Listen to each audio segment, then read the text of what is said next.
Today on Rappler, Senator Grace Poe says she has no plans for the 2016 elections. Pemberton's lawyer says there's no basis for the Jennifer Laude murder charge against him. And kids can now go clubbing in New York City. Hello, I'm Katerina Francisco. Welcome to Rappler, your social news network. Senator Grace Poe says she has no plans at all for the 2016 national elections. This comes after Poe was asked about a possible presidential run in 2016. A day earlier, Poe delivered a privileged speech calling for a re-engineering of the government's action against hunger and malnutrition in the Philippines. Poe says people should not make a big deal out of her speech, saying she's merely fulfilling a campaign promise. The lawyer of U.S. Marine Joseph Scott Pemberton says there's no basis to charge him with murder. Lawyer Rowena Flores says if prosecutors elevate the case to court, the murder charge should be reduced to homicide. Murder carries a penalty of life imprisonment, while homicide 20 years. Pemberton was last seen with transgender woman Jennifer Laude, who died by drowning. Laude's body was found in a toilet with strangulation marks on the neck. The Senate Blue Ribbon Committee will formally invite Vice President Jejomar BINAY to face corruption allegations against him. Committee Chair Senator T.G. Gingona says the committee will issue the invitation within the week. Meanwhile, BINAY's wife, Elenita, posts a 70,000 peso bail on graft charges at anti-graft court Sandigan Bayan. Mrs. BINAY says she posted bail ahead of her arrest warrant for a medical checkup abroad. Is the Bangsamoro Basic Law constitutional or not? Former justices and legal experts debate on the controversial peace deal at the House of Representatives.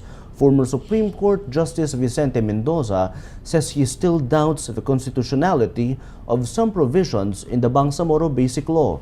He cites the usage of the term Bangsamoro territory as an example. Autonomous region in Muslim Mindanao, the Bangsamoro territory, is to consider it as a separate part of the Philippines, although under its jurisdiction.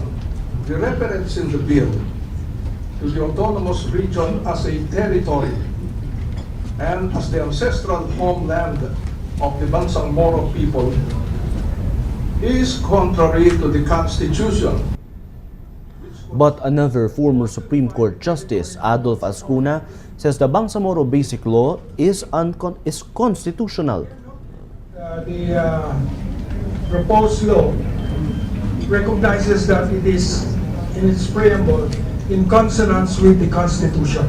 Now, in this proposed Bangsamoro law, we also define the territory of the Bangsamoro entity. It is in Article 3. I again notice that the provision says that the Bangsamoro territory shall remain a part of the Philippines. So it is not separated from the Bangsamoro Basic Law needs to go through 2 rounds of voting before it can be passed into law. More on this in Angela Kasaway's story on Rappler. How about coming as the Ebola virus for Halloween? An online retailer in California comes up with Ebola-themed outfits for those looking to add some shock value to their Halloween get-ups. Brand's on-sale CEO Jonathan Weeks says they sold hundreds of Ebola containment suit costumes, complete with face shield, breathing masks, safety goggles, and latex gloves. With fear of Ebola sweeping the United States, the costume stirred up anger online. But Weeks says, quote, America and the rest of the world need to lighten up.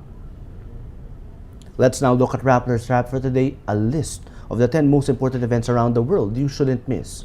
At number 9, tech giant IBM develops a mobile application to help Ebola hit communities in West Africa. It allows people in affected areas to send free text messages to alert authorities about Ebola-related problems. The app also maps the location of the sender. IBM says it can also create maps to allow health workers and governments to respond. And at number 10, that chocolate drink could be worth the indulgence. Scientists say some ingredients in cocoa, such as flavanols, could reverse age-related memory decline. A neurology professor says if a person with the memory of a 60-year-old drank high-dosage flavanol cocoa for at least 3 months, memory will improve to that of a typical 30 or 40-year-old. For the full top 10, visit Rappler.com's The Wrap. Clubbing for kids? There's such a thing. Circus opens top New York clubs to children once a month. Children dance, dabble into spinning music at the DJ booth and are encouraged to touch the equipment. But the music volume, the song's content, and the party food are kept in check. One of the founders, DJ Jesse Sprague, says the environment helps to develop a creative mind, having the kids be in a stimulating sensory environment. Every story on Rappler has a mood meter which gives you 8 emotions to choose from. Click how you feel and your vote comes down to the Mood Navigator. It's a pretty negative day on our Mood Navigator today, and the story that got the most number of votes today: government wants temporary seizure of Revilla's assets, 48% angry. This story and the other red stories on our Mood Navigator today all contributed to the mood of the day. Today, most people are angry. That is Rappler's newscast for today, Tuesday, October 28, 2014. I'm Katerina Francisco. As we say at Rappler, tomorrow begins today.